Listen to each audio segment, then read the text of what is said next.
Imagina por un momento que estás en un gigantesco país dividido, donde cada región parece un mundo distinto, donde conviven tradiciones milenarias, modernidad incipiente y fuerzas que tiran a la nación en direcciones opuestas.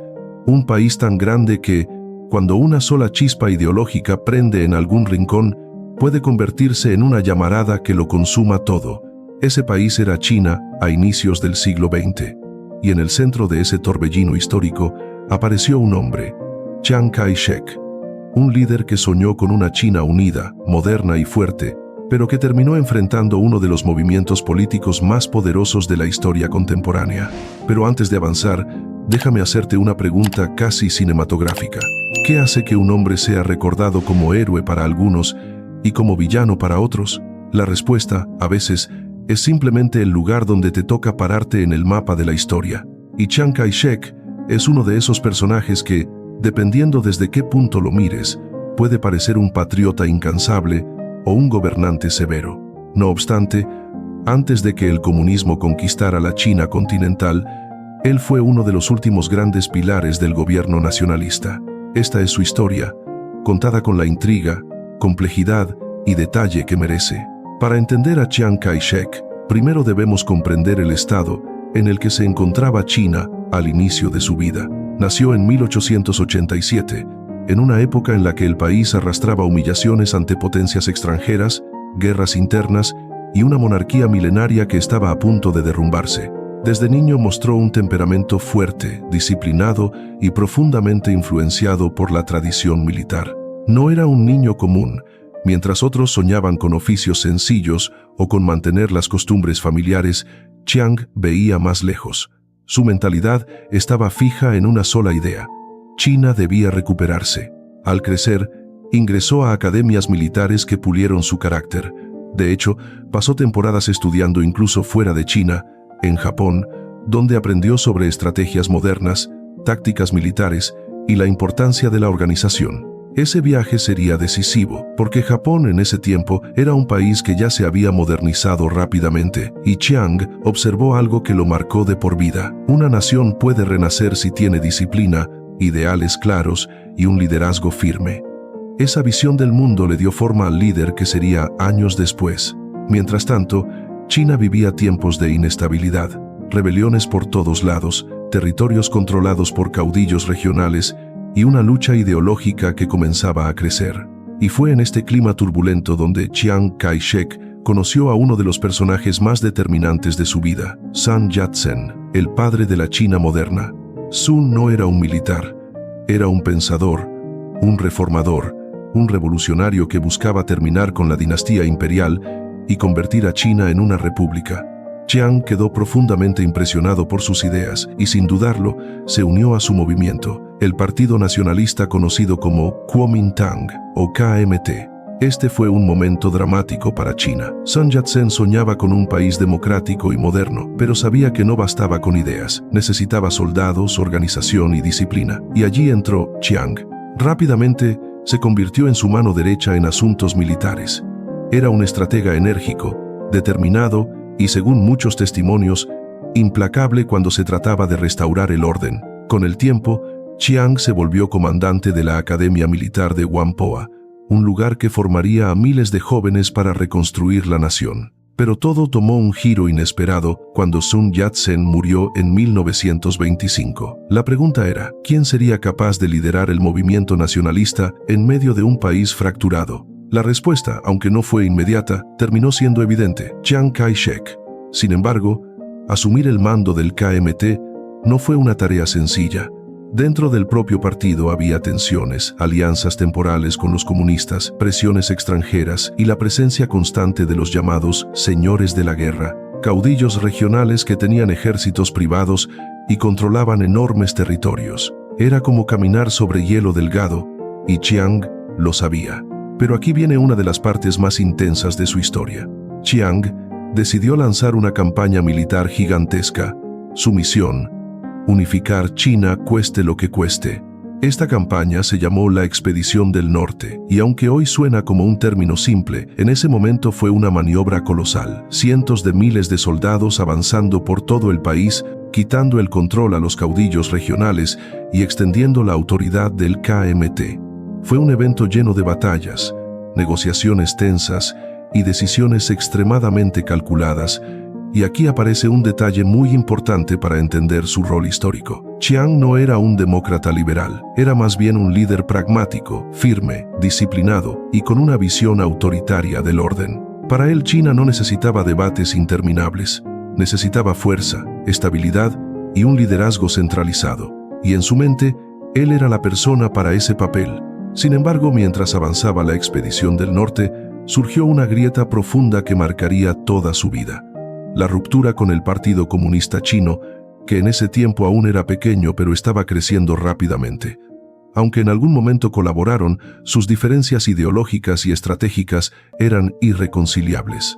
Chiang creía que el comunismo destruiría el modelo de nación que él intentaba construir, y desde su perspectiva, debía actuar antes de que creciera demasiado.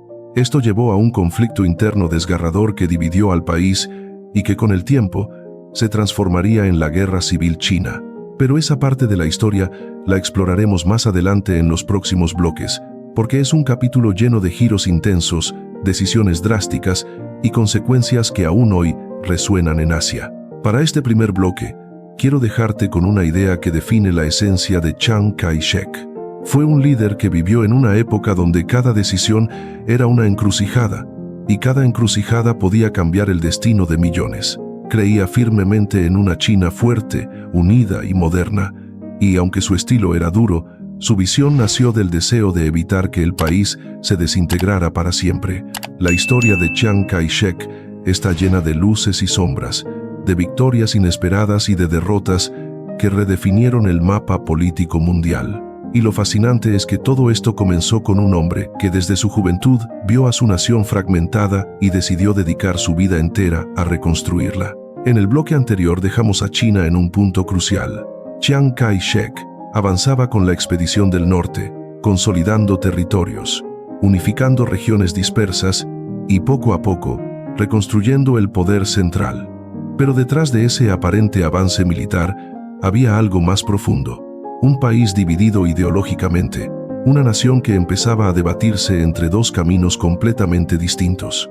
Y justo allí, entre alianzas frágiles y enemigos silenciosos, estaba a punto de encenderse una chispa que cambiaría para siempre la historia de Asia.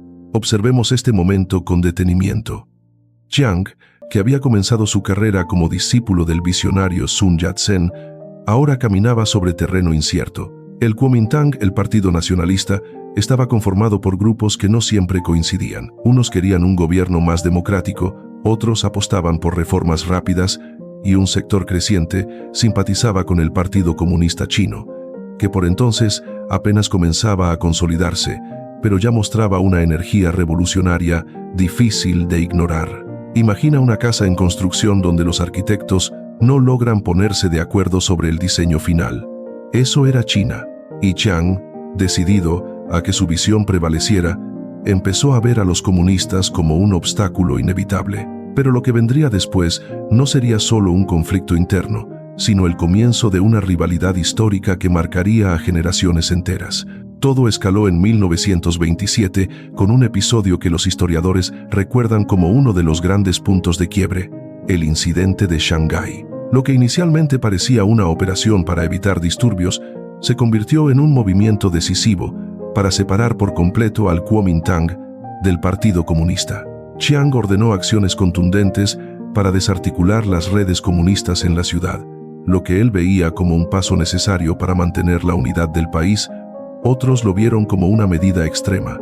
Ese momento selló la ruptura definitiva y abrió el camino a la larga guerra civil china. Después del incidente de Shanghái, Chiang avanzó rápidamente para consolidar su posición como líder del gobierno nacionalista. Para 1928, la expedición del norte logró su objetivo. Los principales señores de la guerra habían sido derrotados o integrados, y la capital se trasladó a Nankín, donde Chiang encabezó un nuevo gobierno reconocido internacionalmente. Era el inicio de lo que muchos llamaron la era de Nankín, Una etapa en la que, al menos en apariencia, China por fin tenía un gobierno central fuerte. Pero no nos equivoquemos, aunque la unificación territorial parecía lograda, las tensiones internas no habían desaparecido. Los comunistas se reorganizaban lejos de las ciudades, consolidándose en zonas rurales donde encontraban apoyo entre campesinos y trabajadores. Y Chiang lo sabía. Para él, permitir que ese movimiento creciera significaba permitir que China se fragmentara nuevamente. En su mente, la estabilidad nacional dependía de eliminar las divisiones ideológicas antes de que se convirtieran en un problema mayor. Durante estos años, Chiang implementó una serie de medidas para modernizar el país: reformas educativas, impulso a la industria, mejoras en infraestructura y un fuerte énfasis en la disciplina social y moral. Buscaba una nación moderna, pero también profundamente ordenada. Su visión era clara: China debía construirse sobre bases sólidas, incluso si esas bases requerían sacrificios difíciles. De hecho, uno de los aspectos menos comentados pero más importantes de su gobierno fue su enfoque en la seguridad y el control social. Consideraba que un país tan grande y diverso necesitaba reglas claras y él estaba dispuesto a hacerlas cumplir.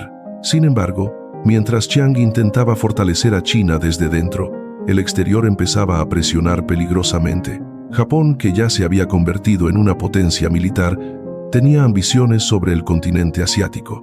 Y aunque China había logrado cierta estabilidad, su ejército aún estaba en desarrollo y muchas regiones seguían siendo vulnerables.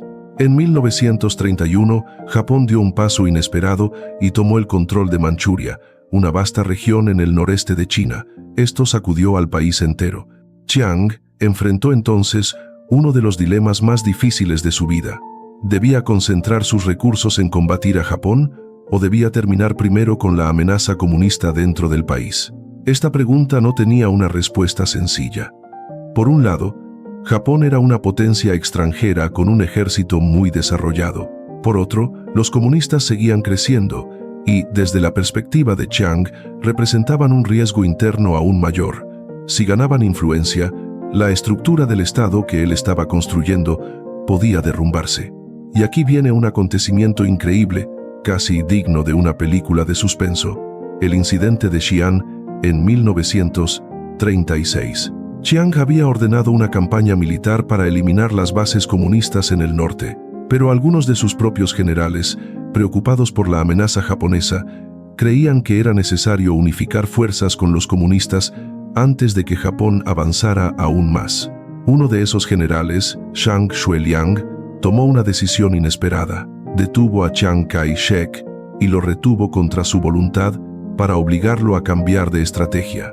Imagina la escena: el líder de China en una residencia militar entre montañas, rodeado por sus propios hombres, quienes ahora no sabían si obedecer órdenes o cuestionarlas. El gobierno en Nankín estaba en pánico, pensando que el país podía dividirse nuevamente.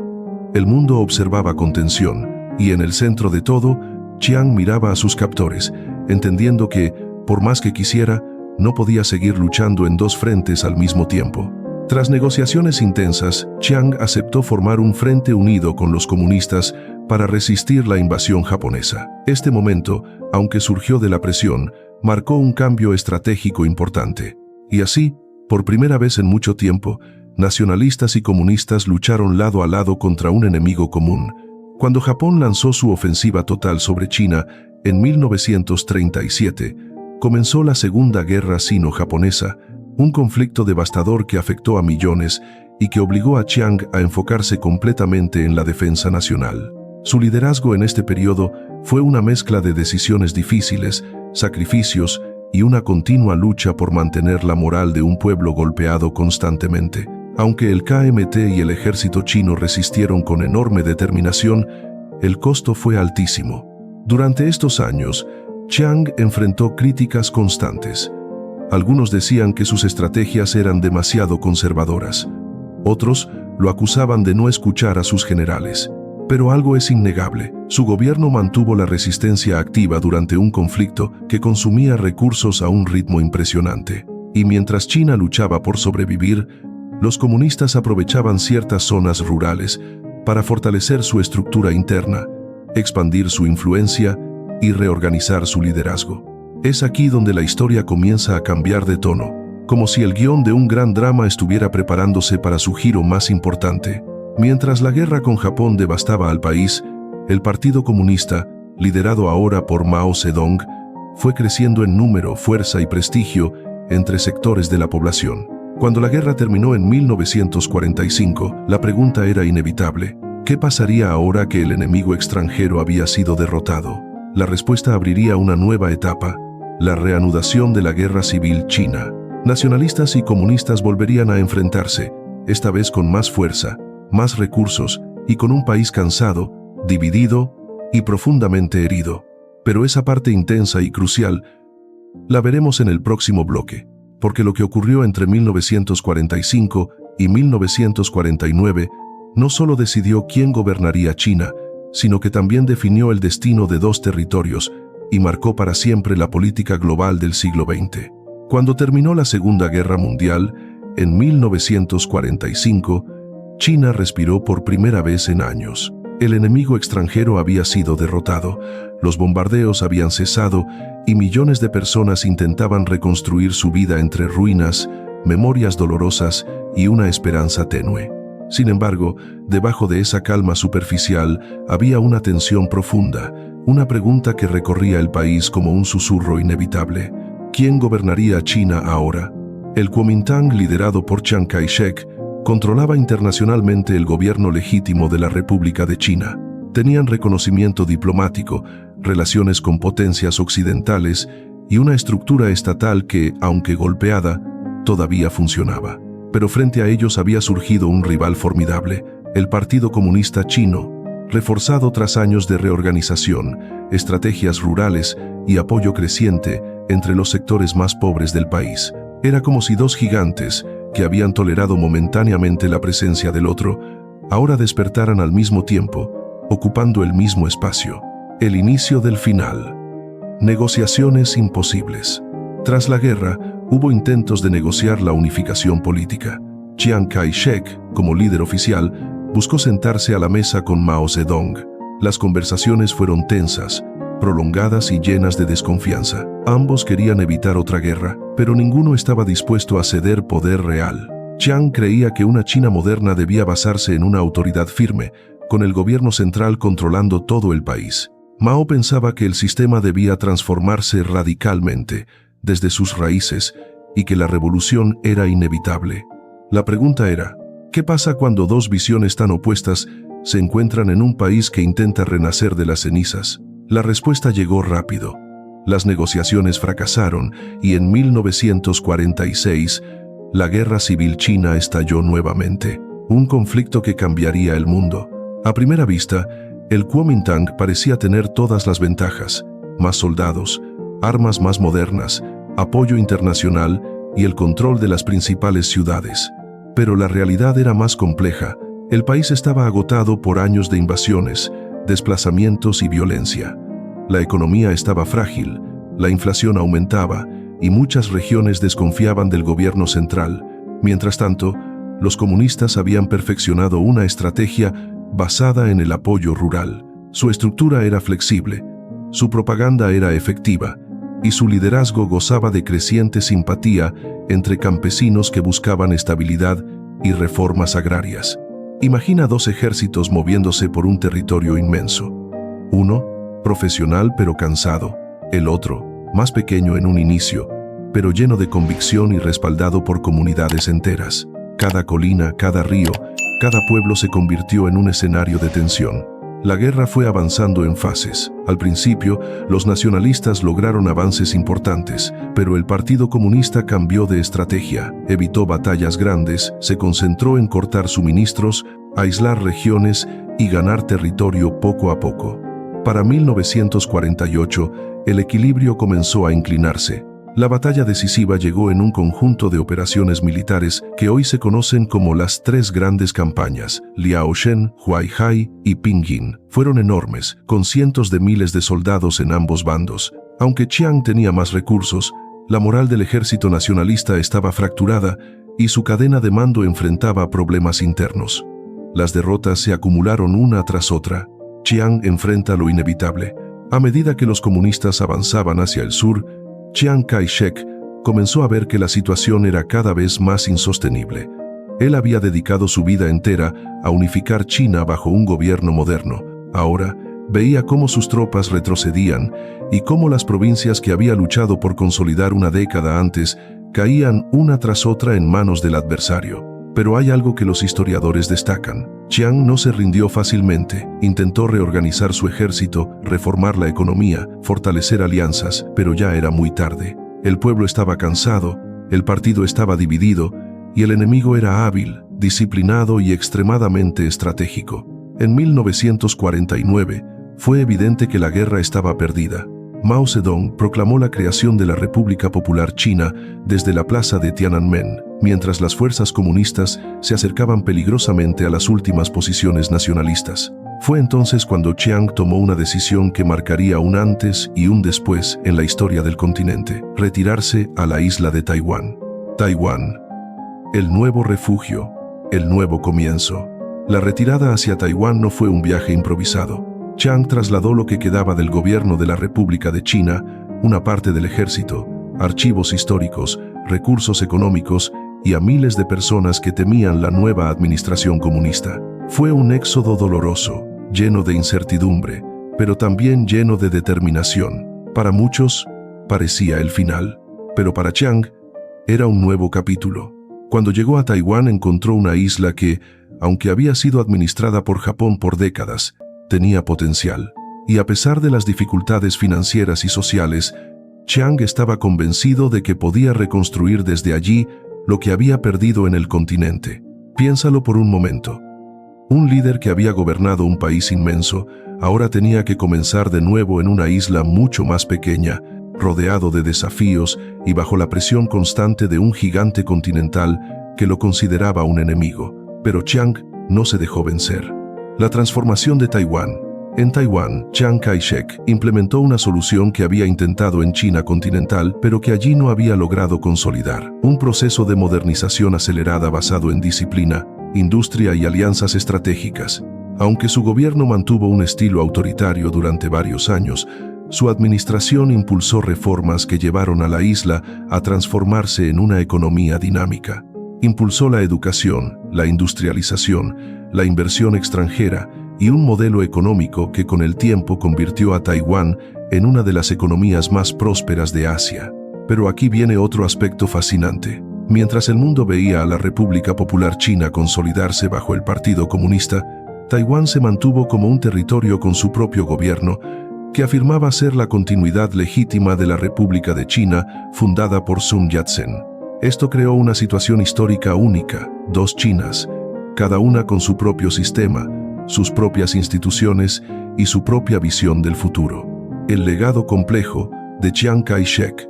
A la altura de la década de 1960, Chiang Kai-shek era un líder envejecido, pero aún activo. Seguía convencido de que, algún día, sería posible recuperar el continente. Esa idea lo acompañó hasta el final de su vida.